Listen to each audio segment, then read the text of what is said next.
Common question student मुझसे पूछते हैं कि सर हम कॉन्फिडेंस किस तरह डेवलप कर सकते हैं अंग्रेज़ी बोलने का।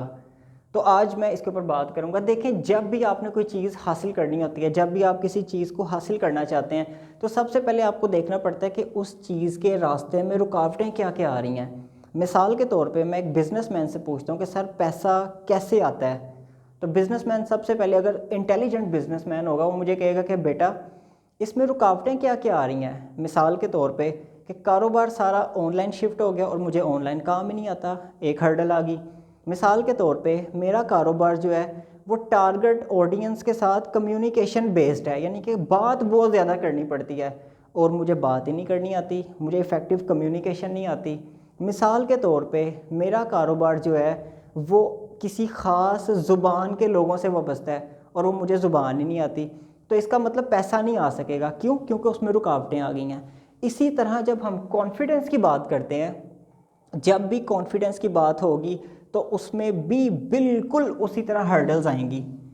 अब वो हर्डल्स जब तक आप रिमूव नहीं ना करते तब तक आपका वो कॉन्फिडेंस नहीं आएगा, चाहे आपको अंग्रेज़ी आती भी है या नहीं भी आती। इसका अंग्रेज़ी के साथ ताल्लुक़ नहीं है, इसका एक ये स्टेट ऑफ माइंड है। अब मैं आपको बताता हूँ कौन कौन सी वो हर्डल्स हो सकती हैं। सबसे पहले मैं नॉलेज की बात करता हूँ। ये सबसे बड़ी हर्डल होती है। अब आपको लगता होगा कि जी मिस्टर मुबीन जो है वो अंग्रेज़ी पढ़ाता है, और स्पेलिंग देखिएगा KNOWLEDGE, जी मिस्टर मुबीन अंग्रेज़ी पढ़ाता है, इसका बड़ा अच्छा कॉन्फिडेंस है, ये पूरी दुनिया के सामने आके बात करता है। लेकिन जब मैं किसी ख़ास ऐसे तबके में बैठूंगा, मिसाल के तौर पे कोई फैशन इंडस्ट्री का तबका है और वो पूरी डिबेट्स कर रहे हैं और मुझे वो टर्मिनोलॉजीज़ ही नहीं आती, मुझे उस वोकेबलरी का नॉलेज नहीं है, तो मैं कोशिश करूँगा कि साइड पे रहूँ, मैं अवॉइड करूँगा, मैं स्टे अवे रहूँगा उनसे, मैं कुछ फील करूँगा इन्फीरियॉरिटी कि ये क्या क्या ब्रांड्स के नाम ले रहे हैं, तो मुझे तो ये चीज़ें नहीं आती, तो मैं ज़रा पीछे हट के बैठ जाऊँगा, मैं उनमें अवॉइड करूँगा। तो ये जो अवॉइड करना होता है, यही एक्चुअली आपको लग रहा होता है कि आपके अंदर कॉन्फिडेंस की कमी है, जी आप बोल नहीं पा रहे, हालांकि ऐसी बात नहीं होती। वो एक ख़ास तबके के लोग हैं, आपकी फील्ड और है, आपकी डोमेन और है, आपको किसी और चीज़ का नॉलेज है, तो इस नॉलेज को आपने कभी भी अपनी इन्फीरियॉरिटी कम्प्लेक्स नहीं बनने देना। क्योंकि अगर नॉलेज का इन्फीरियॉरिटी कम्प्लेक्स आ जाए आपके अंदर, तो फिर तो हर इल्म वाले से ऊपर एक इल्म वाला है, तो जब भी आप उनके सामने जाएंगे तो क्या आप एहसास कमतरी फील करना शुरू कर देंगे? नहीं, ऐसा नहीं होगा, बल्कि आप उनके सामने आके ख़ुद में एक कॉन्फिडेंट फील करके एज ए लर्नर वहाँ पे आप कॉन्फिडेंट होंगे। मतलब कि आप वहाँ पे कॉन्फिडेंट स्पीकर नहीं होंगे, बल्कि आप वहाँ पे कॉन्फिडेंट लर्नर होंगे कि जी मैं यहाँ पे सीखना है, मैं आप बिल्कुल बैठा हूँ, आई एम लर्निंग, मैं सीख रहा हूँ, बिल्कुल न्यू वोकेबलरी मिल रही है, तो वहाँ पे आपका कॉन्फिडेंस लूज़ नहीं होना चाहिए। दूसरा जो हमारे पास इन्फीरियॉरिटी कम्प्लेक्स आता है, वो आता है एक सोशल एंजाइटी होती है, जी लोग क्या कहेंगे, सोसाइटी क्या कहेगी, जिसने क्या पहना हुआ है, ये क्या कौन से कपड़े इसने पहने हुए हैं। ख़वातीन में अक्सर ये पाया जाता है कि जब हम घरों में भी होता है कि हमें ये होता है कि जी हम एक चप्पल पहन के भी शादी में चले जाते हैं, शूज़ अक्सर पॉलिश नहीं भी होते, ऐसे ही बस हल्का सा कपड़ा मारा, तो ख़वातीन होता है जी एक नया जूता होना चाहिए कि सहेलियों ने आना है, वो क्या कहेंगे कि जी तुमने जूता ही नहीं एक नया लिया। तो एक जो कपड़ों का इन्फीरियॉरिटी कम्प्लेक्स होता है, मिसाल के तौर पे उसको हम अपीयरेंस का वर्ड हम यूज़ कर सकते हैं, यहाँ पे अपीयरेंस कर लेते हैं, इसके स्पेलिंग भी देख लीजिएगा, क्योंकि जब बोल रहा होता है बंदा तो उसका ध्यान, उसके ख्यालात बोलने की तरफ होते हैं, तो ये छोटे छोटे लेटर्स मिस हो जाते हैं। अच्छा, अपीयरेंस का क्या है? अगर मिसाल के तौर पे मेरे अंदर ये कॉम्प्लेक्स होता है, मैं अपनी जस्ट एग्जांपल दे रहा हूँ कि अगर मेरे अंदर ये कॉम्प्लेक्स होता कि जी मैं शलवार कमीज़ पहन के और मौलवियों वाले हुलिये के अंदर अंग्रेज़ी के लेक्चर्स रिकॉर्ड करूँगा, तो यकीन करें, ट्रस्ट मी, मेरा एक भी लेक्चर अपलोड ना होता। लेकिन वो कॉम्प्लेक्स है ही नहीं था, तो उस कॉम्प्लेक्स को, इसका मतलब कि एक चीज़ जो हमने जहन में बिठाई हुई है, जो हमने एक जहन के ऊपर सोशल एंजाइटी को हावी किया हुआ है, वो एग्जिस्ट ही नहीं कर रही, उसका मुआशरे में वजूद ही नहीं है। अगर ऐसा होता तो फिर वो लेक्चर्स मेरे वायरल ही ना होते, कोई शेयर ही ना करता, मैं आपको जेन्युइन बात बता रहा हूँ, ये इनसाइट होता है फेसबुक के अंदर, 5 मिलियन मंथली रीच है। तो वो इसी तरह शलवार कमीज़ में कंटेंट चल रहा है। अब इसमें अब ये किस तरह, ये दूर किस तरह होता है आपका ये वाला कॉम्प्लेक्स, जो ये दूर किस तरह होता है। आप सहाबा कराम की सीरत पढ़ते हैं कि उनकी ज़ात कैसी थी, हज़रत उमर रज़ी अल्लाह तआला अन्हु की आप सीरत पढ़ते हैं, इससे आपको बूस्ट मिलता है, इससे आपके अंदर का एक कॉन्फिडेंस डेवलप होता है कि जी जब सहाबा कराम हज़रत उमर रज़ी अल्लाह तआला अन्हु खलीफा दोम है, वो बैतुल मुक़द्दस फ़तह करने जा रहे हैं और सादे कपड़े पहने और ये फरमा रहे हैं कि अल्लाह ताला ने हमें इज़्ज़त कपड़ों की वजह से नहीं दी, इस्लाम की वजह से अल्लाह ताला ने हमें इज़्ज़त दिया।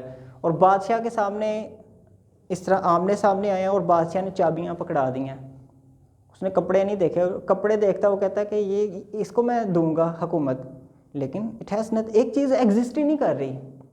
मैं आपको पहले अर्ज़ कर चुका हूँ कि जो हमने ब्रेन में एक हवा बनाया हुआ है, एक हमने साइकोलॉजिकल बैरियर हर्डल बनाई हुई है, वो एग्जिस्ट ही नहीं कर रही। कोई आपके कपड़े देखता ज़रूर होगा लेकिन वो उसके दिमाग तक ही ये बात रह जाती है, जो उसकी नेगेटिविटी होती है आपके बारे में, जो वो सोचता है कि जिस बेचारे के पास कपड़े नहीं है, वो उसके दिमाग के अंदर ही रह जाते हैं।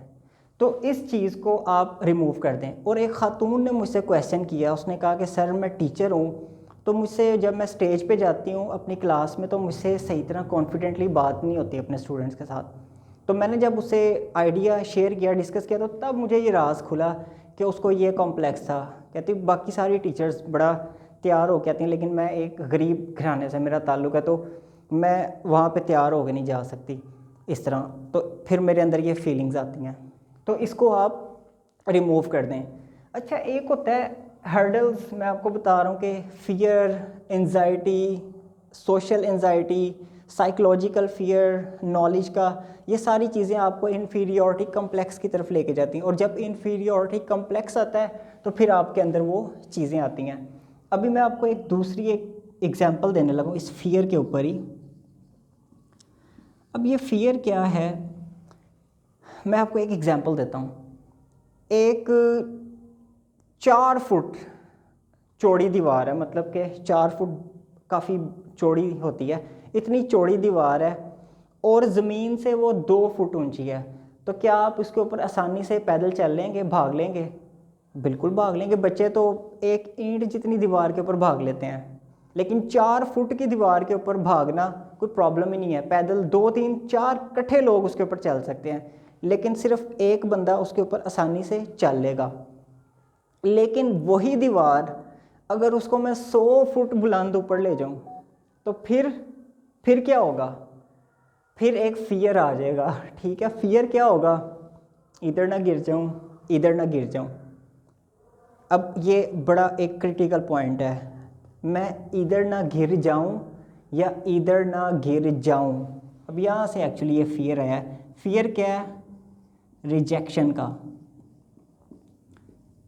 रिजेक्शन। अब रिजेक्शन क्या है? मिसाल के तौर, मैं फिर अपनी एग्जांपल दूंगा, मुझे और लोगों के नाम नहीं याद रहते, मुश्किल मैं अपनी एग्जांपल देता हूँ।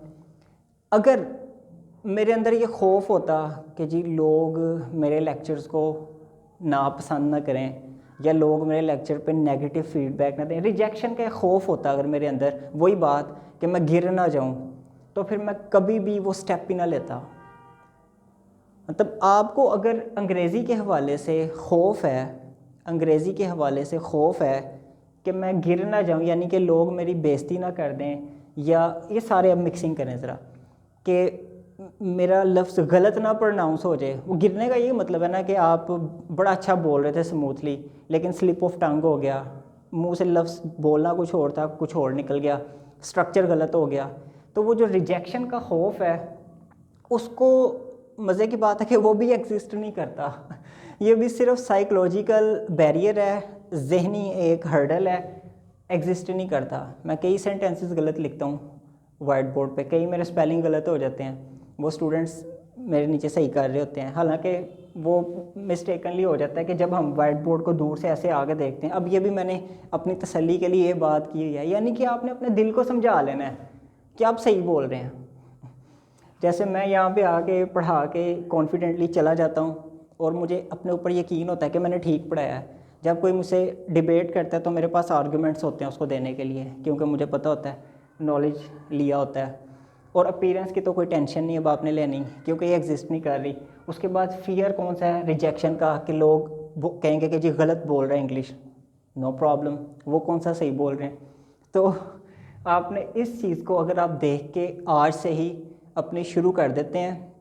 एक चीज़ मैं आपको लास्ट में जाते जाते कहूँगा कि अगर ये फियर आता है ना, अगर कॉन्फिडेंस आपका डेवलप नहीं हो रहा, तो आप नॉलेज बढ़ा लें, मेहनत कर लें, थोड़ी पढ़ लें, थोड़ा किताबें खोल के पढ़ लें, यूट्यूब पे लेक्चर्स देख लें।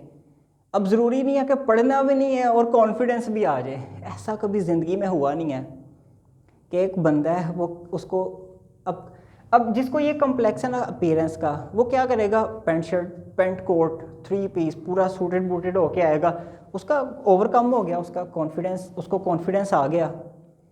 अब जिसका नॉलेज वाला कॉन्फिडेंस है लूज़ हो रहा है, तो उसको चाहिए ना फिर नॉलेज हासिल कर ले, ताकि उसका जिसका पैसे का है कॉम्प्लेक्स, वो फिर पैसा जब उसके पास आएगा वो कॉन्फिडेंट हो जाएगा।